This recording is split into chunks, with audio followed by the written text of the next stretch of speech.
Ananya please fight back Ananya.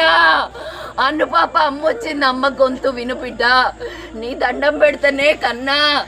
Ananya Ananya Ananya అన్ను పాప ఏంట్రా ఇది, ఏంట్రా ఇది?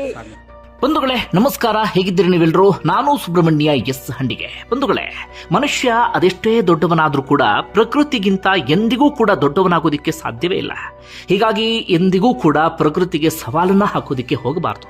ಈ ಮಾತನ್ನ ಹೇಳೋದಿಕ್ಕೆ ಕಾರಣ 26 ವರ್ಷದ ವೈದ್ಯೆ ಇದೇ ರೀತಿ ಹುಚ್ಚು ಸಾಹಸವನ್ನ ಮಾಡೋದಕ್ಕೆ ಹೋಗಿ ಅಥವಾ ಪ್ರಕೃತಿಗೆ ಸವಾಲನ್ನ ಹಾಕಿ ದುರಂತ ಅಂತ್ಯವನ್ನ ಕಂಡಿದ್ದಾರೆ. ವೈದ್ಯ ಆಗೋದಿಕ್ಕೆ ಅದೆಷ್ಟು ವರ್ಷಗಳ ಕಾಲ ಕಷ್ಟಪಟ್ಟಿದ್ರೋ ಗೊತ್ತಿಲ್ಲ. ಅವರ ಅಪ್ಪ ಅಮ್ಮ ಅಥವಾ ಸಂಬಂಧಪಟ್ಟಂತವರು ಅದೆಂತಹ ತ್ಯಾಗವನ್ನ ಮಾಡಿ ಆಕೆಯನ್ನ ವೈದ್ಯನ್ನಾಗಿಸಿದ್ರು ಗೊತ್ತಿಲ್ಲ. ಆದರೆ ಕೆಲವು ನಿಮಿಷದಲ್ಲಿ ಆ ಹುಚ್ಚು ಸಾಹಸದಿಂದ ಆ ವೈದ್ಯೆಯ ಪ್ರಾಣ ಪಕ್ಷಿ ಹಾರೋಗ್ಬಿಟ್ಟಿದೆ. ಸದ್ಯ ಕೊನೆಯ ಕ್ಷಣದ ವಿಡಿಯೋ ವೈರಲ್ ಆಗ್ತಾ ಇದೆ. ಘಟನೆಗೆ ಸಂಬಂಧಪಟ್ಟ ಹಾಗೆ ಸಾಕಷ್ಟು ಚರ್ಚೆ ಆಗ್ತಾ ಇದೆ. ಬಂಧುಗಳೇ, ಘಟನೆಯ ವಿವರವನ್ನ ನಿಮ್ಮ ಮುಂದೆ ಇಡೋದಿಕ್ಕೆ ಕಾರಣ ಇತ್ತೀಚೆಗೆ ನಿಮ್ಮ ನಡುವೆ ಇಂತಹ ಹುಚ್ಚು ಸಾಹಸಿಗರ ಸಂಖ್ಯೆ ಜಾಸ್ತಿ ಆಗ್ತಾ ಇದೆ. ಅಮೂಲ್ಯವಾದಂಥ ತಮ್ಮ ಬದುಕನ್ನೇ ಹಾಳು ಮಾಡ್ಕೊಳ್ತಿದ್ದಾರೆ. ಈ ಹುಚ್ಚು ಸಾಹಸದಿಂದ ಒಂದಷ್ಟು ಮಂದಿ ಪ್ರಾಣವನ್ನ ಕಳ್ಕೊಂಡ್ರೆ ಒಂದಷ್ಟು ಮಂದಿ ಜೀವನ ಪರ್ಯಂತ ಅಂಗವಿಕಲರಾಗುವಂತ ಪರಿಸ್ಥಿತಿ ಎದುರಾಗ್ತಿದೆ. ಹೀಗಾಗಿ ಈ ಘಟನೆ ನಿಮ್ಮೆಲ್ಲರಿಗೂ ಕೂಡ ಪಾಠ ಆಗಬೇಕು ಅಥವಾ ಎಚ್ಚರಿಕೆ ಗಂಟೆ ಆಗಬೇಕು. ಅದರಲ್ಲೂ ಈ ಸೋಷಿಯಲ್ ಮೀಡಿಯಾ ಬಂದ ಮೇಲಂತೂ ಈ ರೀಲ್ಸ್ ಹುಚ್ಚಿಗೆ ಬಿದ್ದು ಲೈಕ್ಸ್ ವ್ಯೂಸ್ ಅನ್ನ ಪಡೆಯುವಂತ ಕಾರಣಕ್ಕಾಗಿ ತಮ್ಮ ಅದ್ಭುತವಾದಂತಹ ಬದುಕನ್ನೇ ಹಾಳು ಮಾಡ್ಕೊಳ್ತಿದ್ದಾರೆ. ಅಂಥವರಂತೂ ಎಚ್ಚರಿಕೆಯಿಂದ ಇರಲೇಬೇಕು. 2 ನಿಮಿಷ ಎಲ್ಲೋ ಜಂಪ್ ಮಾಡೋದಕ್ಕೆ ಹೋಗಿ, 2 ನಿಮಿಷ ಇನ್ನೇನೋ ಸಾಹಸವನ್ನ ಮಾಡೋದಕ್ಕೆ ಹೋಗಿ ಜೀವನ ಪರ್ಯಂತ ನೀವು ಅನುಭವಿಸುವಂತ ಪರಿಸ್ಥಿತಿ ಎದುರಾಗಿ ಬಿಡುತ್ತೆ. ಈ ಕಾರಣಕ್ಕಾಗಿ ಆದ್ರೂ ಕೂಡ ನೀವು ಎಚ್ಚರಿಕೆಯಿಂದ ಇರಬೇಕು. ಈ ಘಟನೆಯ ವಿವರವನ್ನ ಗಮನಿಸೋಣ. ಬಂಧುಗಳೇ, ಆ ವೈದ್ಯ ಹೆಸರು ಅನನ್ಯ ಅಂತ. ವಯಸ್ಸು ನಾನು ಆಗ್ಲೇ ಹೇಳಿದ ಹಾಗೆ 25ರಿಂದ 26ರ ಆಸುಪಾಸಷ್ಟೇ, ಯಾವುದಕ್ಕೂ ಕೂಡ ಕಡಿಮೆ ಇರಲಿಲ್ಲ. ಒಂದೊಳ್ಳೆ ಆಸ್ಪತ್ರೆಯಲ್ಲಿ ವೈದ್ಯಾಗಿ ಕೆಲಸವನ್ನ ಮಾಡ್ತಾ ಇದ್ರು. ಅವರ ತಂದೆಯೂ ಕೂಡ ಖಾಸಗಿ ಆಸ್ಪತ್ರೆಯೊಂದರಲ್ಲಿ ವೈದ್ಯರಾಗಿ ಬಹಳ ದೊಡ್ಡ ಮಟ್ಟಿಗೆ ಹೆಸರನ್ನ ಮಾಡಿದಂಥವರು.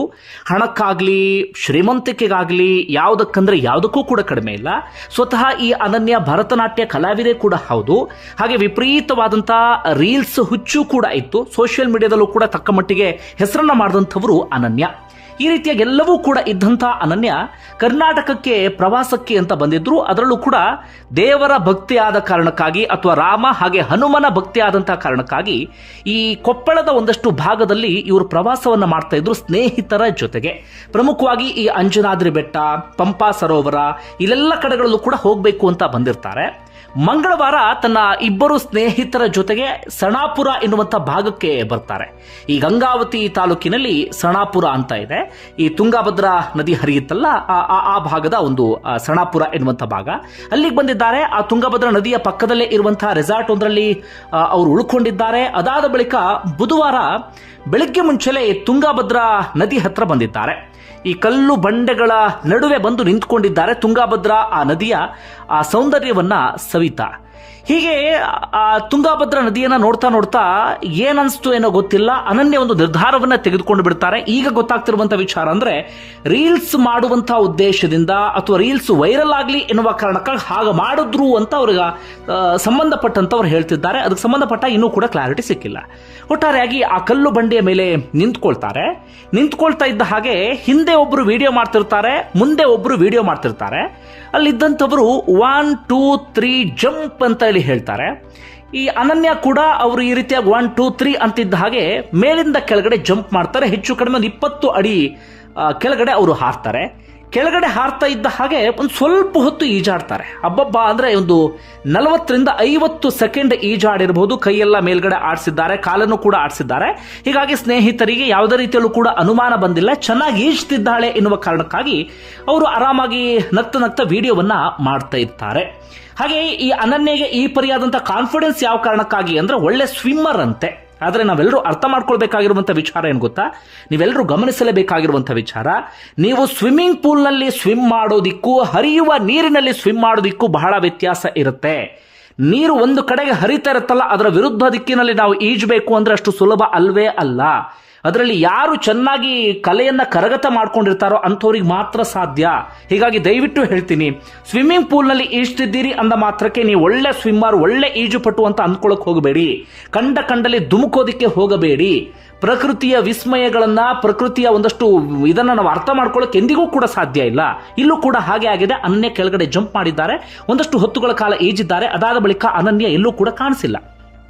ಸ್ನೇಹಿತರು ಒಂದಷ್ಟು ಹೊತ್ತುಗಳ ಕಾಲ ಏನೋ ಒಳಗಡೆ ಇರಬಹುದು, ಸ್ವಲ್ಪ ಹೊತ್ತಿಗೆ ಮೇಲ್ಗಡೆ ಬರಬಹುದು ಅಂತ ವೇಟ್ ಮಾಡಿದ್ದಾರೆ. ಆದರೆ ಎಷ್ಟೊತ್ತಾದರೂ ಕೂಡ ಅನನ್ಯ ಮೇಲ್ ಬಂದೇ ಇಲ್ಲ.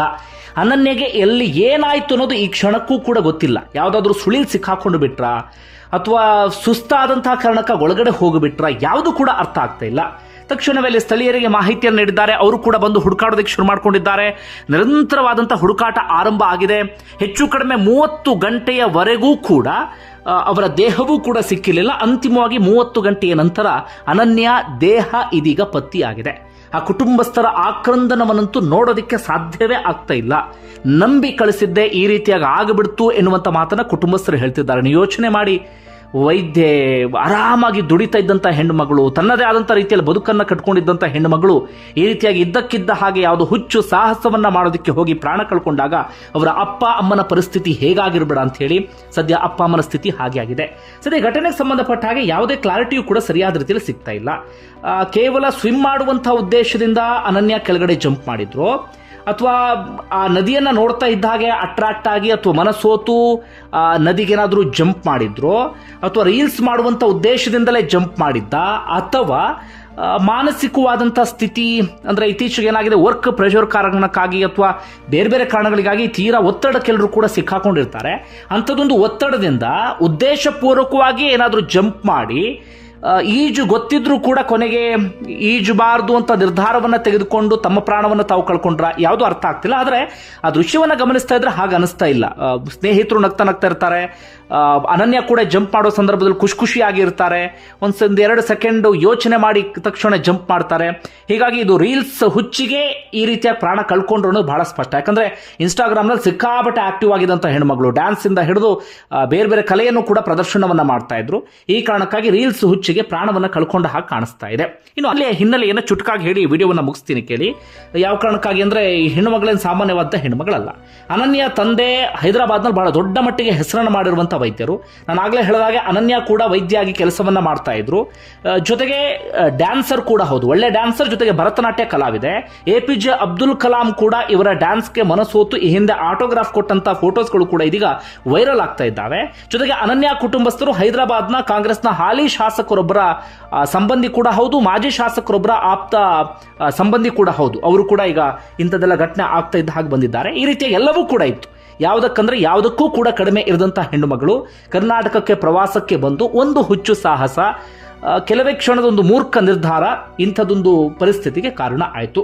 ಬಂಧುಗಳೇ, ನಾನು ಕೊನೆಯದಾಗ ಅದೇ ಮಾತನ್ನು ಹೇಳೋದು, ದಯವಿಟ್ಟು ನಾನು ಮತ್ತೊಮ್ಮೆ ಹೇಳ್ತಿದ್ದೀನಿ, ಸ್ವಿಮ್ಮಿಂಗ್ ಪೂಲ್ನಲ್ಲಿ ನೀವು ಈಜ್ತೀರಿ ಅಂದ ಮಾತ್ರಕ್ಕೆ ನದಿಯಲ್ಲೋ ಅಥವಾ ದೊಡ್ಡ ದೊಡ್ಡ ಹೊಳೆಯಲ್ಲೋ ದೊಡ್ಡದಾಗಿರುವಂಥ ಕೆರೆಯಲ್ಲೋ ಈಜೋದಿಕ್ಕೆ ಹೋಗಬೇಡಿ. ಕೆರೆ ಇದೆಲ್ಲದಕ್ಕಿಂತಲೂ ಡೇಂಜರ್ ಯಾವುದಂದ್ರೆ ಈ ಹರಿಯುವಂಥ ನದಿ ಇರುತ್ತಲ್ಲ, ಅದು ಬಹಳ ಡೇಂಜರ್. ಯಾಕಂದ್ರೆ ನಾವು ಪ್ರಕೃತಿಯನ್ನ ಯಾವತ್ತಿಗೂ ಕೂಡ ಅರ್ಥ ಮಾಡ್ಕೊಳ್ಳೋಕೆ ಸಾಧ್ಯವೇ ಆಗೋದಿಲ್ಲ. ಎಂತಹ ನುರಿತ ಈಜುಗಾರರಾದ್ರೂ ಕೂಡ ಒಮ್ಮೊಮ್ಮೆ ಈ ರೀತಿಯಾಗಿ ಪ್ರಾಣ ಕಳ್ಕೊಳ್ಳುವಂತ ಸಾಧ್ಯತೆ ಇರುತ್ತೆ. ಅದರಲ್ಲೂ ಕೂಡ ರೀಲ್ಸ್ ಹುಚ್ಚು ದಯವಿಟ್ಟು ಬೇಡ. ಎಲ್ಲೆಲ್ಲೋ ಏನೇನೋ ಸಾಹಸವನ್ನ ಮಾಡೋದು ನೋಡ್ತಿರ್ತೀನಿ ಇತ್ತೀಚೆಗಂತೂ. ಆ ರೀಲ್ಸ್ ಹುಚ್ಚು ಬೇಡ. ಆ ಕೆಲವೇ ಕ್ಷಣದ ವ್ಯೂಸ್ ಪಡಿಬೇಕು ಅನ್ನುವಂಥ ಹುಚ್ಚಿದೆಯಲ್ಲ, ನಿಮ್ಮ ಜೀವನವನ್ನೇ ಅಂತ್ಯಗೊಳಿಸ್ಬಿಡುತ್ತೆ. ಒಂದು ವೇಳೆ ಒಟ್ಟಾರೆ ಏನಿಸ್ತದೆ ನನ್ನ ಕಮೆಂಟ್ ಬಾಕ್ಸಲ್ಲಿ ಮೆನ್ಷನ್ ಮಾಡಿ. ಧನ್ಯವಾದ ವಿಡಿಯೋ ನೋಡಿದ್ದಕ್ಕಾಗಿ.